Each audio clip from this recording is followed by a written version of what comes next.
Welcome to Holiday Let Insider, the podcast that takes you behind the scenes of the holiday letting industry. Brought to you by Host Planet and Sykes Holiday Cottages, this show is packed with expert insights, real-world strategies, and actionable advice to help you succeed as a holiday let host. I'm James Varley, the founder of Host Planet, and in each episode, we'll dive into key topics like property management, guest experience, and revenue growth, and we'll be joined by industry experts who know what it takes to thrive in this sector. In today's episode, we'll be talking to Rachel Brennan about how to maximize revenue all year round. Are you looking to take the hassle out of holiday letting while setting yourself up for success? With Sykes Holiday Cottages, you benefit from working with a team of real people with vast experience and knowledge, all providing a unique service to support you every step of the way. 11-time consecutive winners of the Best Large Company for UK Holiday Home Rentals at the British Travel Awards, Sykes uses industry-leading pricing systems, dedicated account management, and a network of more than 700 booking partners to help get the most out of your investment. Sykes aims to combine trusted experience with local expertise to help make your holiday let a success. Get in touch today to find out more. Head to sykescottages.co.uk/letyourcottage for further details. Hello and welcome to Holiday Let Insider. Today's special guest is Rachel Brennan, the Senior Manager of Sales and Portfolio Growth at Sykes Holiday Cottages. Great to have you back on the show, Rachel. How's it going? Hi, really well, thank you. Thanks for having me back. It is a pleasure, and we've seen each other the last couple of weeks at the Holiday Let Success event in Chester, which I think, as the title suggests, it was a great success. Brilliant to see you there, and so many owners and property managers. Absolutely. No, it was fantastic. The feedback's been great, linked with current owners that are with us, but also new owners that want to join us. So yeah, no, it was a roaring success. It was fantastic. It sure was, and we'll be doing it all again next year as part of the Host Planet Roadshow. So hopefully we'll see some of those same faces back again in Chester in November next year. All right then, so to today's show, we're going to talk about how to maximize revenue for your holiday rental. So let's start with location. Where is the best place to buy, and what makes a location resilient all year round? So I think when we consider locations, I think for me, the sort of lead to, the sort of travel time that someone's traveling on average is around 3 hours, 3.5 hours. So you want to make sure that you're not too far from any major cities, from a big population that's going to be able to come and stay with you, particularly during those winter months when that travel time gets shorter and shorter and shorter. Just like myself, we'll go on holiday more towards sort of Devon, Cornwall for our big, summer vacation, but then we'll possibly go to the lakes and the Peak District and North Wales for some shorter breaks during the winter. So for me, getting yourself, within, sort of 100 miles, 50 miles of a major city centre is something that could be key. And also having really good transport links in there, because not everybody has a car, so one that's accessible, close to shops, close to pubs, so that you can that are going to be open all year round as well. Local attractions, local amenities, experiences that people can add to those stays, but also making sure that you've got great curb appeal from your property. There's fantastic sort of easy parking and things nearby, but also that you're not up some really steep steps or that you're up a massive hill. So if you think about some of the bad weather that we can have during winter, and then the property becomes completely inaccessible, that's not really what we want. So our data is showing, in terms of location wise, the number one spot, and it has been pretty consistently for a good couple of years now, is Lake District in Cumbria. So that is the number one spot. In second place was Cornwall, and in third place was North Yorkshire Moors and Coast. So they're the sort of top three locations in terms of having the highest booking performances. The ones that didn't quite hit the top spot, you're talking about Devon, North Wales, Northumbria there as well. So there is, some locations that, you don't traditionally think of year-round bookings in there, like Cornwall and Devon. but they still can be year-round bookings. You've just got to be really smart when it comes to price during the sort of off-peak season, so that you can still get people coming and get people experiencing, because Cornwall and Devon can just be as beautiful in the winter, and then you've not got the crowds of people around you as well, which is lovely. But you can command more money during the sort of summer seasons. Then you've got to be savvy, you've got to be competitive with your pricing in the off-peak. So I think for me, get yourself a couple of hours out of a major city centre. Make sure there's really good public transport links. Make sure you've got local amenities that are nearby that are going to be open year round. There's no point in advertising that they're there and then they're all closed up. And then making sure that your property is safe and accessible during those winter months as well. And I would say at the start, if you're looking at buying, just do your research about a location, get there and make sure you're clued up about any licensing or regulation that might have been implemented in that location as well. So yeah, how important is it to really dive deep into your research? Oh, absolutely.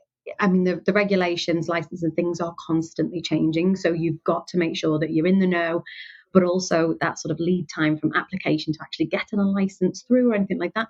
How long is that going to take? The last thing you want to do is be ready to open your door to guests and then not have the right licensing in place, so that you're closed off and you can't even start advertising without them.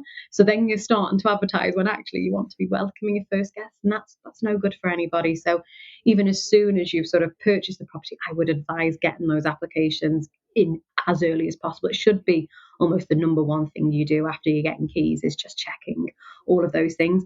But not only even just on the sort of licensing and regulation side of things, but who's going to do all of your cleaning? You've got to make sure that you get all of this spot on and right, that is a really high quality standard of cleaning all year round. But when we are thinking about winter, we're thinking about shorter breaks. Are you going to be able to take multiple changeovers in 1 week? Is your cleaner going to be able to do that for you? The last thing you want is you having to trek there several times in a week to do it yourself. So if you're not close by, these are the things you've got to be thinking about, and thinking about them early as well. Yeah, clearly think about the logistics, think about your finance, if you need a mortgage, that kind of thing, think about your tax implications, and speak to the experts in these areas. Okay, then. So we're talking about how to maximize your revenue on this one. And one area where people talk about a lot when it comes to holiday letting is pets. So is accepting pets a good revenue driver, or is it too much hassle? So pets was our top search feature this year. So it was number one spot. It is around 28% of all of our bookings has got a pet guest included in the party size. So if you think about when you're not accepting pets, you are closing yourself off to that market. And we always say to owners, it's not necessarily a driver that you can then command a much higher price just for accepting pets, because you'll also be taking bookings that don't have pets, and they shouldn't have to sort of pay for that. What I'd probably say is maybe an uplift of maximum 5%. That's just going to help to cover if you wanted to use include the pets in a really nice welcome pack, or any additional cleaning that you might have. It's more a driver that it's going to unlock that sort of 28% of audience to you, that you can actually take those bookings. And when you look at our whole portfolio, about 60% of them do take pets and about 40% don't. So you want to be in that 60% so that you're coming up into those searches. As I said, most search feature that we had for the whole of 2025. So I'd recommend, as I said, accepting pets, as long as you've got, again, a fantastic cleaner. Your photos look fantastic as well. People know the cleanliness of the property is going to be to a really high standard. It doesn't then put people off booking when they're not taking a pet, and the revenue can come from the extra bookings that it's going to hopefully generate. So it's going to generate, on average, we find about 3 bookings a year, which rough and tough works out at about 17% more revenue just for accepting pets. So it's a fantastic driver.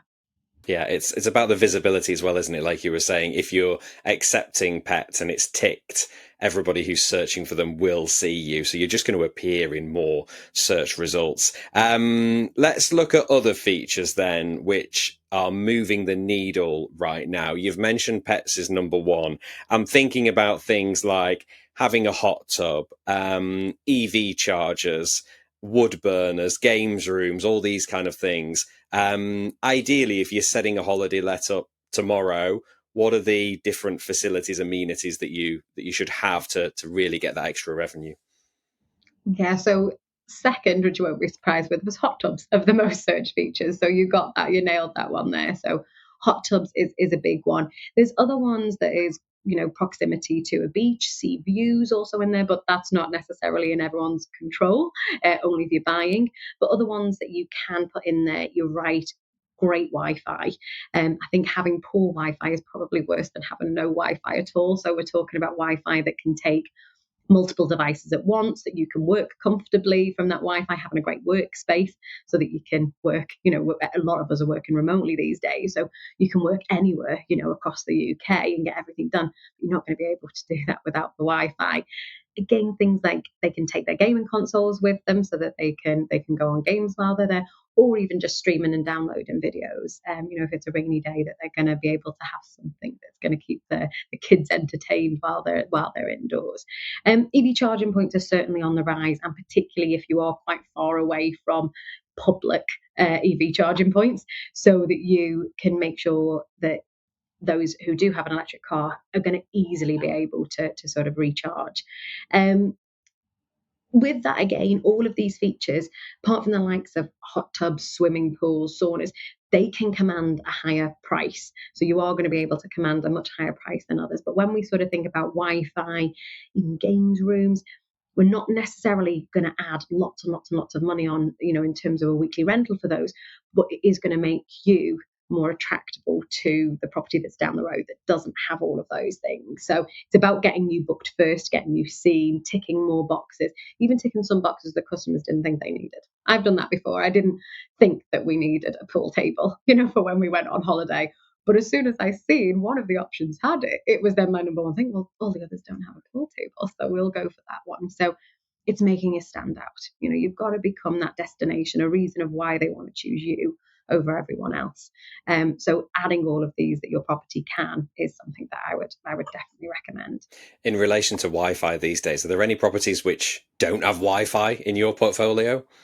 Oh, so we actually tested this a while back. So the sort of fear of missing out, the FOMO. We did the JOMO, which was the joy of missing out, and it was all properties that didn't have Wi-Fi and that they could completely disconnect from the world. It got single digits in terms of hits and views that we had. So it was definitely not something that people were looking for. But again, if I want to disconnect and I want to be with the family, it's just that the work phone gets turned off.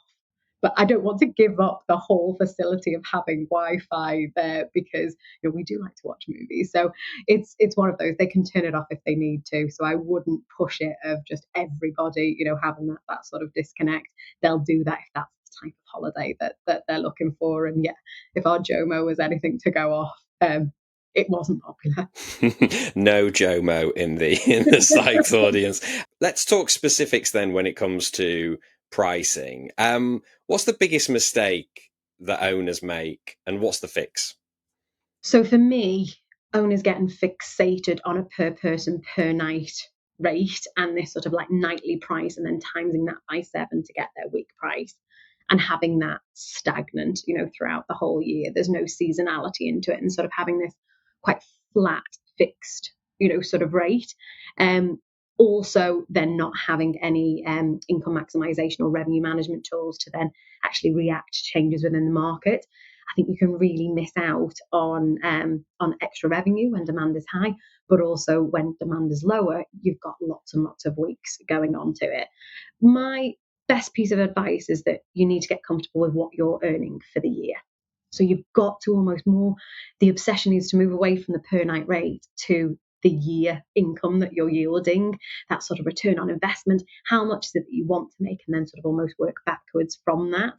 And then having that flexibility. So sort of going with a week price that you're happy with, a sort of short break floor price that you're happy with, and then knowing that depending on the trends, as long as you've got all the right tools, platforms, if you're with an agency that's got all of that data backed behind them, they're going to make sure that your price is right, no matter what, and that you're maximizing on it. So get obsessed with your annual, yearly income. Make sure that you put some safeguards in place, that you're willing not to go, lower than these sorts of prices, so that you're always going to be able to meet your minimum costs. and then allowing sort of the data to drive your price for me is the biggest one. And it changes so often.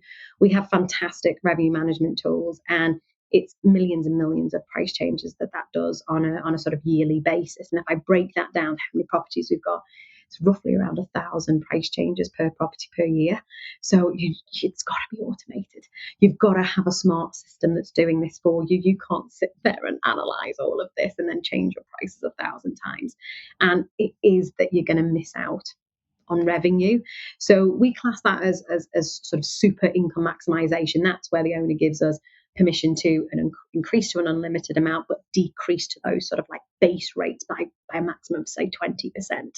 And that just gives us the sort of the guardrails to move within. Anyone that's on super income maximization compared to an owner who's on complete fixed pricing, it's around a 36% increase in price. Same product. You've not added a hot tub. You've not added this, this big costly feature. You've not moved the location of the property. It's the same product, but you've just got smarter tools in there, and it's around 9 bookings. So for me, that's probably the biggest feature that'll get you more bookings and more revenue just by having smart pricing involved. Yeah, let the experts take care of it, because if you've got the static way of doing things, you're only going to get so far. If we look at short breaks, split weeks, late availability policies, just being flexible, basically, how does this affect conversion?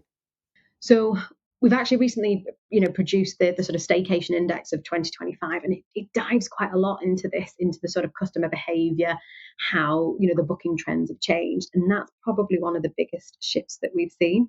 We are in a sort of, cost of living crisis, and people, I think we anticipated that people might look to maybe downgrading the sort of tick rating. They might downgrade location and go for, maybe stay a little bit further out of maybe the honeypot area, that the touristy area that they usually go into. What we probably didn't anticipate was the willingness of actually choosing a shorter stay and still keeping the tick rating the same, or the star rating, and still keeping the location the same, but actually going for a shorter time. And we are seeing people taking more frequent sort of shorter breaks throughout the year rather than just one large holiday. So this sort of staycation, snacking, micro tripping, sort of around the country is definitely going more. One, they get out of their four walls more often, with stresses everyday lives, but also they get to explore more locations and experience other locations. So what we've seen, and where the staycation index sort of goes into that detail, is it's around an 8% decrease in the lead time between booking and then departure of that. So it's around 100, just over 100 days now between them booking and then them actually going on holiday. That can vary across locations. So where we're thinking of our two sort of top spots before, we were thinking of Cornwall, Cumbria. Theirs is more like 6 months, so it's about 180 days on average for them. So they do get booked up much quicker. But for other locations, we are telling owners to sort of hold their nerve, because we are in this sort of shift to a last minute market. But for owners, key bit of advice there is to be ready. Be ready at all times. Make sure that the property's cleaned, you've got the changeover. Ourselves, we know that we're still marketing that property even on the day of arrival. We're still marketing it because we know that there is last minute bookers out there. And a lot of people are, they're wanting to make sure when they're spending their money that they're spending it right and that it's going to the right place. And they're sort of thinking, well, I'll hold off and see what the weather's going to be like that weekend, and then we'll just go. Or, that bill is coming a bit cheaper, or I've got a bit of a bonus. You know what? Let's go away for the weekend. So we are seeing that. And we've adapted our approaches because, a couple of years ago, 3 nights was the minimum that we would accept for a stay for a property.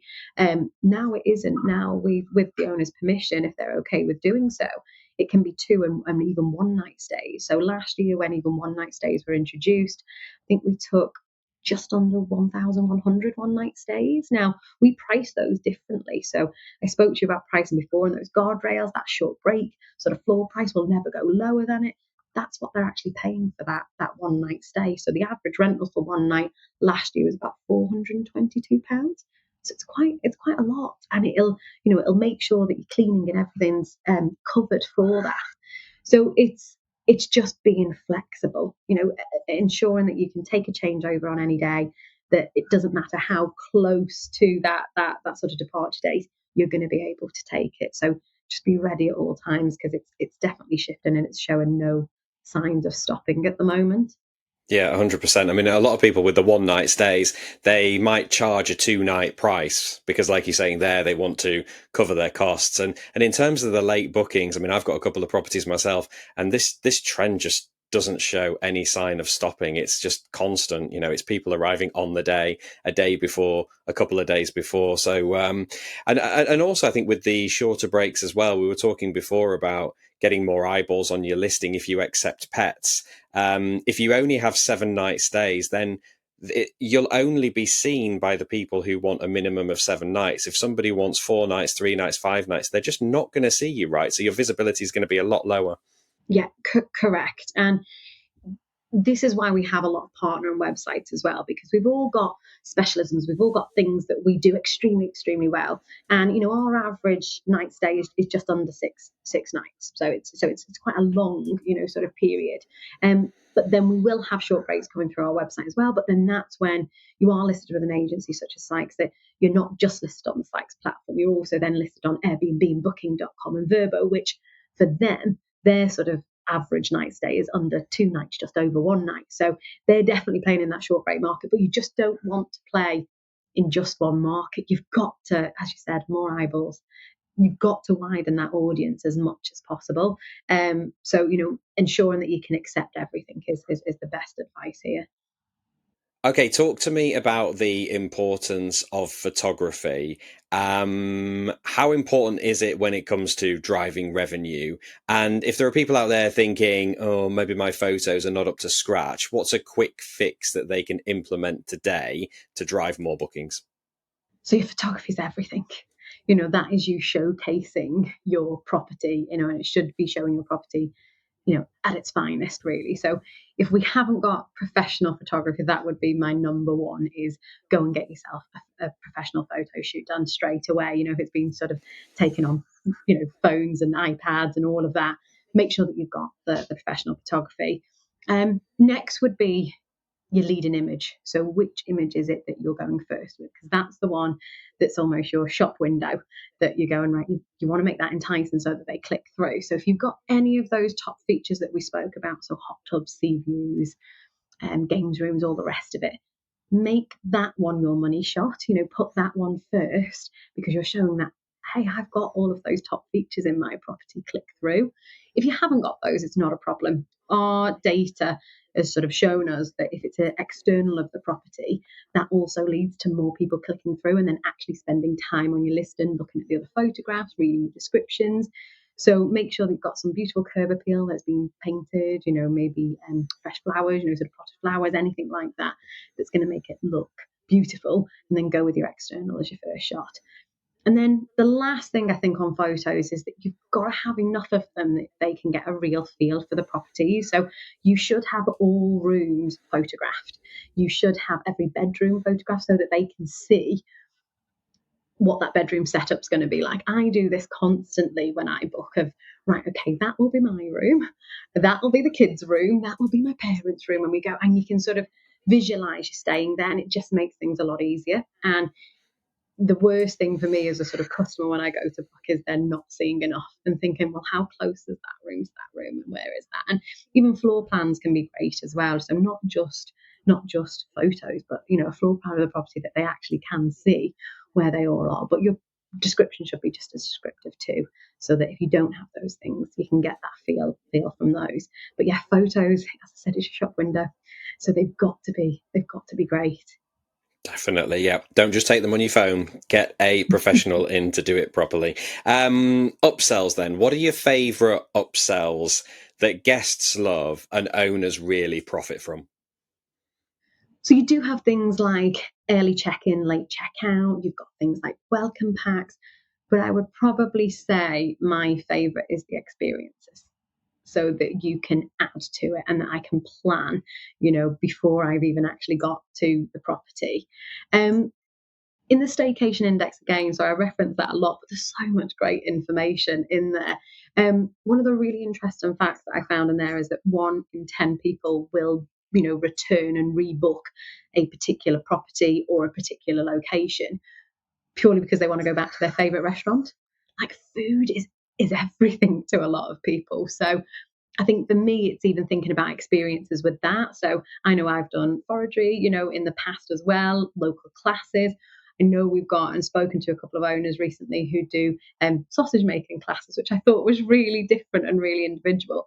But also the likes of getting a private chef in, that could be one, or even a sort of spa, that you can get therapists to come, set up, bring all the equipment, take everything away with them. You're then making that almost your stay in a self-catering property is now actually a resort with your own private chef, your own masseuse, and that you've got all of these experiences involved as well. So I think for me, it is speaking with local suppliers. That we really, we choose locations because we want to completely embed ourselves in that region's culture, history, and local delicacies. So make sure you're speaking to those, and that could be the best fish and chip shop, and it could be a discount, or even just their menu, sort of in your welcome pack that you're leaving for guests. Could be fantastic restaurants, but traditional pubs as well, British pubs. That is what people are looking for, when they go on. So if there is any nights where there's, I don't know, steak and wine nights, all of those, just make sure that they know where they are, because all of these experiences lead to fantastic reviews, and then they will come back again to you, to the region, tell their friends about it. It sort of gets you more bookings purely by word of mouth. It's not you having to do those experiences. You've just got to get the contacts. Another one that's really nice that we did recently was local produce from the farm shop. So it had that, instead of that they delivered to us. That was beautiful. I thought that was a real nice touch. They've thrown in some extra. We were in Devon at the time, so they've thrown in some extra sort of fudge from that was a free gift to us. But it was beautiful, and we went back time and time again. They had their own restaurant as well, so we ate there. So the full rounded experience that was made sure that everyone in that local area was also benefiting from it, benefiting from the additional tourism. So experience is a big one for me. Yeah, guests just really they really like to know, like you said. So if you can communicate things to them, when they're checking in or before their stay, just saying, look, this restaurant, if you go here, you can get a 10% discount. Sometimes you can do things like you say, the private chef and spa services. And with those, you might earn a little bit of upselling revenue. But even if you don't earn upselling revenue, just by informing your guests about the different activities and experiences that are around, that's more likely to lead to the 5-star review. So it can be a revenue earner, but it can just be a great way of delivering a fantastic guest experience as well. Okay, then, Rachel. So what operational tweaks most reliably increase bookings? So, okay, let's have a think. Operational tweaks. So I would definitely say the likes of a calendar, sort of hygiene on that you've got to make sure that your availability is up to date. Instant booking is something that people are just expecting. It's an expectance that I'm going to be able to book this straight away, that I'm not going to have to wait hours or days, for that response to sort of come back to me. Guest communication, so all of those things, having timed communications that can go out, that can tell them about those experiences, any add-on extras, that's also going to lead to it. And then fantastic welcome packs. Welcome packs for me, and they don't need to be, sort of crazy expensive, in there, but it's a bit of a saving grace, I think, with welcome packs, because it could be a rogue spider that just comes around and just puts that spider web in the corner that the customer gets fixated about. That if there's something that's just not quite right when they arrive, if they've got that welcome pack, they can be much more forgiving to you, which is something that I think can then lead to, again, rescuing your reviews, rescuing your feedback, which we all read the reviews before we book and buy things, right? So they're so important. Also, a first night text message or email that goes out just to check in, how are things actually going? Because we're talking about the all of the features that can upsell, and how you can increase your revenue. But you also need to look at the other side of that. You're not giving compensation when things go wrong. So how can I make sure that on that first night that everything was exactly as that customer thought so, and that if it wasn't, they're going to tell me about it on that first day. I've got time to rectify that. that still leads to fantastic feedback, that still leads to no compensation at the end of it, rather than becoming a much bigger issue for the whole holiday, leads to a bad, and then I'm potentially looking at giving compensation because the boiler wasn't working, but the customer didn't inform me about that. So communication's huge in this front. So definitely calendar hygiene, instant booking, but also making sure that your communication is on point so that you're informing them, you're upselling, you're giving information to help elevate their stay, but then you're also checking in that nothing's going wrong.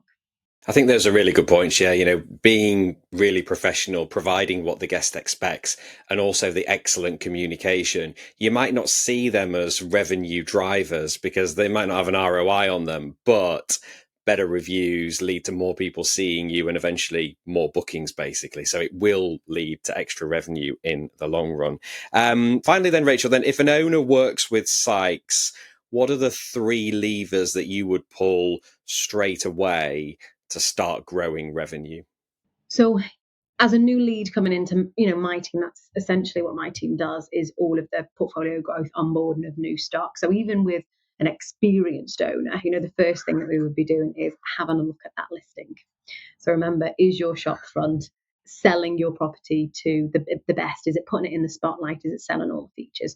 So making sure that your photography is on point. We'd arrange for a professional photo shoot if that was required. Making sure that your descriptions are optimized, and not just optimized, from it reading beautifully, but also optimized from a Google SEO point of view, that you're hitting all the right keywords that we know customers are searching, so that you can come up in those searches.